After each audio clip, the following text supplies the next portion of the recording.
안녕하세요, 오라클입니다. 조금 전 영상 잘 보셨나요? 영화 명당에서 나오는 장면과 현재 남영군 묘의 모습과 교차 편집을 해서 보여드렸는데요. 제가 저번 영상에서 언급했던 흥성대원군의 아버지인 남영군의 묘소 도굴과 비방 사건에 대해 말씀을 해드렸었죠. 제가 조만간에 남영군 묘를 찾아가서 영상을 만들어 드린다고 해서 이렇게 다녀왔습니다. 영상을 보시기 전에 한 말씀 드리자면, 저번 영상을 보시고 정치적으로 보일까봐 걱정된다고 몇몇 분들께서 걱정을 해주셨는데요.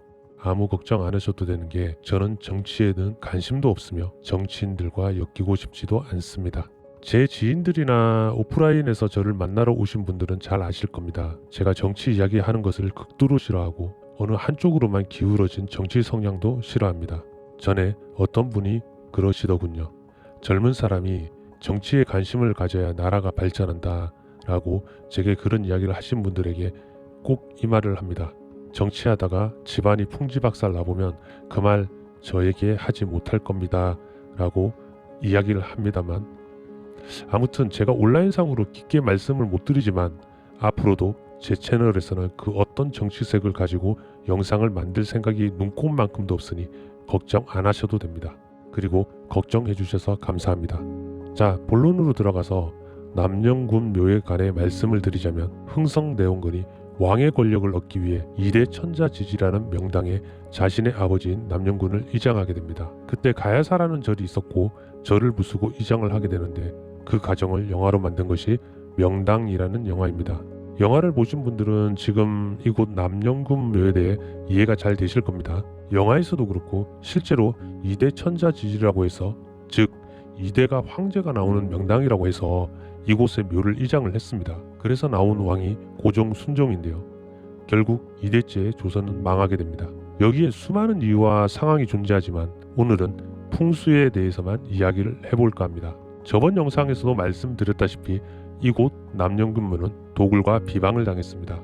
도굴의 주범인 오페르트는 독일 함부르크에서 부유한 유대인 은행가 집안에서 태어났어요. 19살 때 홍콩으로 건너가 사업을 하다가 1867년 홍콩에서 파산을 했고, 1868년 4월에 미국의 모험가 젠킨스, 프랑스의 선교사 페롱 신부를 폭력관 겸 보좌관으로 대동하고 백인 8명, 말레이시아인 20명, 그리고 조선 천주교도 몇몇 등등 약 100명을 태우고 상하이에서 출발해서 횡담도에 정박을 하고 9만 포로 상륙을 해서 러시아 군병이라 속이며 총칼로 협박을 하고 지방 관원도 접근하지 못하게 하여 어둠을 틈타 남영군묘를 파헤치기 시작했습니다. 하지만 남영군묘는 석회가 약 1m 정도였으며 다져진 회각이 있어서 드릴 동원해도 뚫기가 어려웠습니다. 또 불을 붙여 묘를 훼손하려고 했으나 묘에서 바람이 불어나와 불이 꺼지고 결국 일당들은 남영군 묘에다가 똥을 들이부었다고 합니다. 그리고 맥을 끊겠다며 남영군 묘 앞에 있는 바위들을 정으로 깨서 훼손을 시키고, 날이 밝아오고 썰물 시간이 되었기에 오베르트 일당들은 9만 포로 다시 도망을 가게 됩니다. 이 사실을 알게 된 흥선대원군은 이때 도굴에 가담했던 천주교인들을 3년 뒤에 체포하게 되고 능지형을 받게 되며, 이런 비슷한 사건인 병인양요, 심의양요, 그리고 오베르트 도굴 사건 등으로 대원군의 세국정책과 천주교 박해가 시작되었다 봐도 됩니다.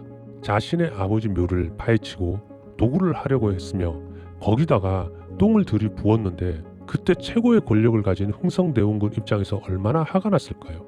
이 부분에서 여러분들도 한번 생각을 해보셨으면 합니다. 만일 여러분들 부모님 묘에 누군가 이런 짓을 한다면 여러분들은 어떤 심정일까요? 누군가는 그럽니다. 지금 이곳은 2대에 걸쳐 황제가 나올 자리이고 100여 보 위에 명당은 자손이 만대에 걸쳐 재물복을 누릴 자리라고 합니다. 제가 이곳을 살펴볼 때는 산세가 험하지 않고 능선과 산세들이 편안하게 뻗어 내려오는 것이 이곳 기운이 편안하고 안정이 되어 있습니다. 만대에 걸쳐 재물복을 누릴 자리 역시 있긴 합니다만, 주변을 잘 살펴보면 재물복도 있지만 요즘 세상 표현으로 노벨상을 받을 인물이 나올 명당도 있으며 고위 공무원이 되어 나라의 이름을 알릴 명당도 있습니다. 이 이야기는 다음에 또 기회가 있을 때 하고, 자, 오늘 영상은 여기까지입니다.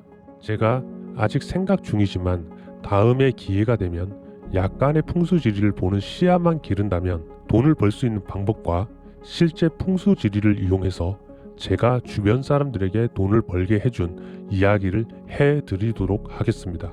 그럼 구독과 좋아요, 알림 설정 꼭 해주시고 다음 영상에서 봬요. 감사합니다.